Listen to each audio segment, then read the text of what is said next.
Welcome to the Berkshires Gone By, history and folklore about the westernmost and most beautiful county in Massachusetts. I'm your host, Brooke. Well before Europeans ever set eyes upon the graceful mountainsides of the lovely Berkshires, it was well known and much loved by the Native Americans who were here before. I wish with all my heart that there were more information on the long history of their lives here, but they had always relied on an oral history, and not a written one. It wasn't until Europeans came that they began to use a written alphabet to document their past. But as we all know, memory is imperfect, and many stories became altered or lost. Later, settlers made their way here, and towns were created. And when the Victorian era rolled around, and summer residents began to throw up estates throughout the Berkshires, they wanted something even more: stories, to deepen the historical significance of the area. Victorians were great at this. All over the world, old and new, they popped up monuments to long past events and to people dead eons ago. With little to no knowledge of where the event actually occurred, they erected marble spires or slapped a plaque on a stone. Not to say their mad dash to add a little drama to every remote corner wasn't a good thing, not at all. I think their monuments are beautiful, and stories about remote locations is just what I'm into. But it did mean that the truth was often obscured or stretched in favor of a romantic and enthralling tale. That's perhaps how the Berkshires came to have so many stories of Native American love gone wrong. I've already told one such tale in our 11th episode entitled Bash Bish and Beyond, but there are more indeed. These stories fall firmly under our folklore heading, because they have little to no fact to back them up. Moving as they may be, they are passed along in old books and beside the fire at night. In the city of Pittsfield lay two large bodies of water, large deep lakes, one named Onoda and one named Pontusak. These two lakes are very close together, and around them alone were built 3 such local Indian legends. They will be the focus of today's episode. The first such tale is the story of Moonkeek and Shoonkeek. At the outlet of Pontusak Lake, long ago, stood a small native village, a group of Mohegans, and there lived 2 brothers. Just about the same time, the 2 became fathers, one having a little girl whom he called Moonkeek, and the other a little boy whom he named Shoonkeek. They grew up together, traversing life's milestones along each other's sides, and were constant playmates. Their fathers didn't think anything was amiss. They were, in fact, delighted by the 2 children's bond, until they reached their teens, and seemed to start to look at each other in a new way.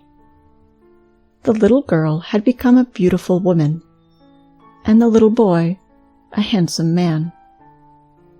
A love was developing between them, and it was more than the love of cousins. So that was just the problem. They were cousins, and such relationships were strictly forbidden.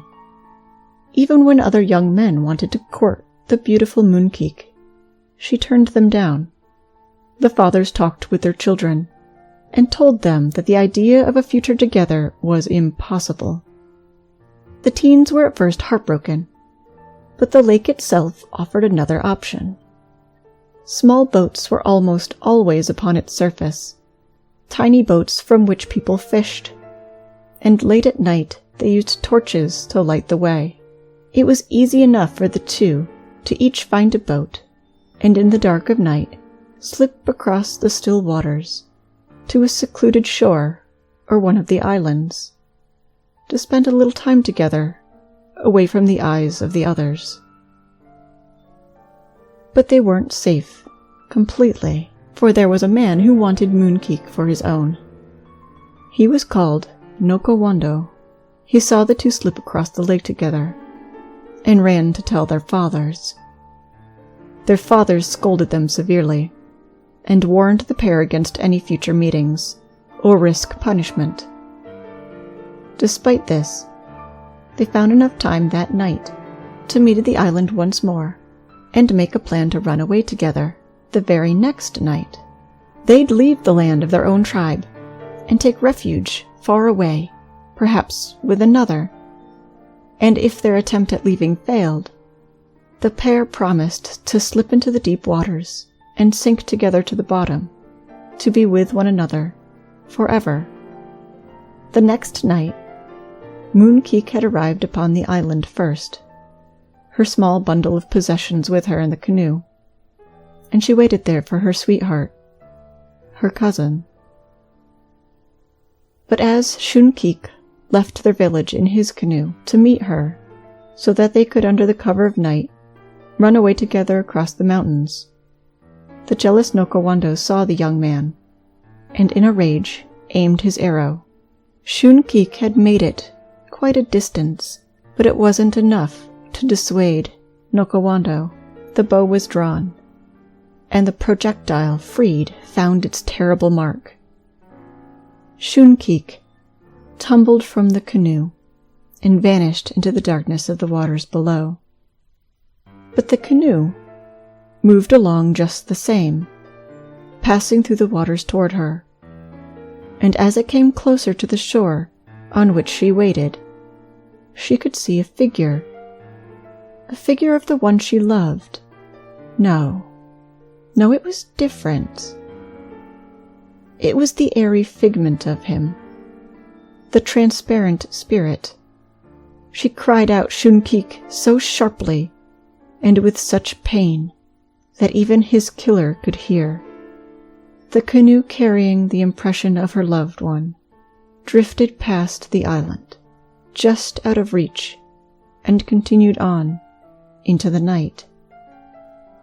And emanating to her from it, she heard it call her name. Startled and upset, Moonkeek looked back toward the village, grasping for some explanation, and in the dim light of that night, and backlit by the warm glow of the fires of the village, stood the figure of Nokowando, still clutching his bow. Rage filled her heart, desperation, and then determination. She shoved her own canoe from the shore and followed Shunkeek's spirit across the calm surface of Pontuzik, singing loudly as she paddled frantically after the ghost the words of a death song. Nokowando heard her and rushed to his own boat, racing after her. But as he tried to catch up, her voice was suddenly silenced. Into the darkness, into the stillness, curiosity brought him forward. It took a long while for Nokowando to return to the village, and he'd changed. He'd become jabbering and incoherent. He became a madman, and death eventually took him. That's not where the story ends. For ever since, it's been said that as long as the water's not frozen, voices can be heard, calling to each other in the darkness, searching. For it seems that though they died mere moments apart, they've still not found one another. Eternally, they keep looking, just within earshot, just out of reach. Not far away, to the west of Pontuzik Lake, stands Balance Rock, a curiosity that has delighted early Berkshirites from the moment of its discovery. Balance Rock is a large boulder, set on point atop a much smaller rock, most of its mass hovering in the air. It's said that Native Americans of the area believed that the great chief Etotarho put it in its spot. Etotarho went by a few names, and was said to be the chief of the Onondaga, and was also the wielder of quite a number of interesting and otherworldly powers. He was said to be deformed, and terrifying to his enemies, that he could even kill them with his own thoughts, without even the need to see them, that he ate from plateware and utensils, made from the bones of those he'd killed in battle, and that he could change size at will. He was said to also never receive a visitor without first donning a cape of live venomous snakes. The story goes that some children were in the woods playing a game not far from their village, perhaps the same village that had been the home of Moonkeek and Shoonkeek. These children were in the woods, and would balance one stone atop another, and from a distance away try to knock the top stone off of the other with the pitch of yet another stone. The children were very good at this, having practiced their aim for a long while. One of them suddenly noticed an older man standing against a nearby tree. He was a strange, twisted form, and they began to tease him for his apparent infirmity. He walked to the group and offered a challenge. He bet the children that despite the incapability of his own body, he could set a stone atop another stone that only he could knock down. Their confidence grown ample by their skill, the children laughed at him and accepted his wager. With disturbing suddenness, the older man grew to a colossal size. His huge hands reached past the terrified children to take hold of huge boulders that he threw about, threatening to squash any one of the kids in an instant. Suddenly, they knew who it was they'd made fun of, the great and horrible Etotarho.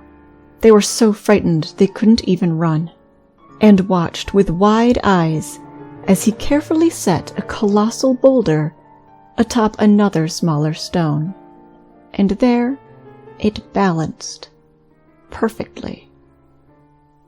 Laughing, he looked down at them, and finally they found their feet enough to flee, the echoes of the giant's chuckling following them back home. They indeed could never have knocked the stone off its perch, and no man since has been able, though many have tried. The name Etotarho became so synonymous with power and strength that his name became the title of each chief. Each chief was an Etotarho, much like the use of the word Caesar. And the Balance Rock itself became a must-see attraction well beyond the days of the nearby native village. It also became the victim of graffiti almost as soon as it was known to Europeans. People delighted in chiseling their names and initials on its surface, a trend that has changed to spray paint today. Just south of Pontusik rests the waters of Lake Onoda, and there resides yet another legend of native origin. The legend of the great white deer. This beautiful doe could be seen coming to the shore of Onoda to drink during the warmer months. The natives believed it to be the very spirit of prosperity and protection. It was revered among all of the native people, and attempting to hunt it or hurt it was strictly forbidden. Time passed, and years moved on, and everything in the region seemed so peaceful, this being attributed to the doe. Then one day, a joyful call came across the waters from a canoe. There the doe was, drinking at the shore, but with her stood a tiny white fawn. The happiness of the village was twofold. Their harvests and hunting expeditions were bountiful, and serenity settled upon the people. Until the day a stranger came. His name was Montalbert, and he was a Frenchman, trying to talk the local natives into fighting with the French against the English. The villagers didn't feel much like talking about war, and instead told him the story of their peace and prosperity, the story of the white deer. Being a hardened military man, Montalbert didn't buy much into the idea of the animal's divinity. What did spark his interest was the thought that presenting the pure white skin of such a rare creature to his king back home could win him quite a bit of favor. He made the mistake of expressing this desire to hunt the deer to the chief and was met with outrage. So Montalbert was forced to pretend to retract his idea, claiming he was mistaken. Killing the animal would ruin the chance of an allegiance between his people and theirs, but he longed for the trophy of those white pelts. So he hatched a plan. He'd have to trick one of their own into hunting the creatures, and a brave named Wando seemed to be just the one to do it. He'd been fond of learning about the strange Europeans, tagging along with them, and discovering all there was to know about the interesting items they used about their daily lives. One such thing he'd already been introduced to was the drinking of alcohol. As the months passed and talks of diplomacy continued, the French indulged the young Wando until the enjoyment of an airy feeling of lightheadedness became a full-blown addiction. Then they stopped his supply. Surprised by this sudden shunning of his company and friendship, he inquired as to why. Montalbert told him that he and his men couldn't possibly waste time in revelry when it was decided that the king should be honored with the skins of the white deer, but that it might take some time to hunt them, so Wando would have to wait. At first, he was just as disgusted by the idea of killing the deer as anyone else of his tribe would be, but with time, the power of his longing for alcohol weakened his resolve. The animals were skittish around the strange white men, but comfortable near the natives. The doe had lost all fear of them. Thus, on the day Wando approached her, standing stark white against the splendid rippling green of the forest leaves, she only looked at him with her warm, trusting eyes, and the horrible action was done. The doe was dead, her skin handed to Montalbert, and Wando rewarded with a flask. The next morning, the French suddenly packed up, exclaimed their meetings a great success, and their friendship with the village strong, and headed back north toward Montreal. But Wando's flask could only hold so much, and the guilt that followed sobriety soon encouraged him to confess what he'd done to his people. His punishment was swift and severe. Despite their wholehearted appeals and offerings to the gods to spare them from the misfortunes that were bound to befall them, war did break out between the French and the English, and their numbers were affected by battle and disease. Soon, there were hardly any natives left by the lake at all. It's also said that Montalbert and his men vanished before they ever reached Canada. The doe's skin never given to the king. The location and fate of them all lost to time. But there's a little more. It seems that not long after the very long and bloody French and Indian War was over, an English settler new to the area was out hunting along the western shore of Onota. He made his way through the tall trees, frustrated by the lack of a single creature to shoot at, when he was startled to see a great white deer walking gracefully to the water's edge. He quickly leveled his gun at the strange vision, but before he could fire, his hunting dog barked loudly, and the white creature was gone. The hunter was apparently a fool, because his first inclination was to assume that his dog barked and ruined his chance because it had been possessed by the spirit of a witch that lived at the top of the lake. He came up with a plan to prove it, and in a move that makes me dislike him like little else can, he whipped his poor dog until welts rose on its back.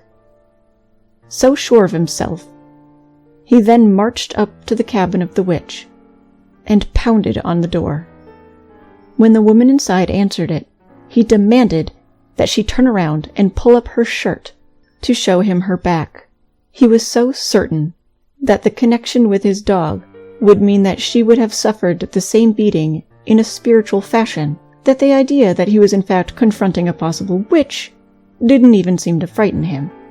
Deeply offended and insulted by the fool's demand, she flew into a rage and drove him from her house by flinging furniture at him and beating him about the head with her broom.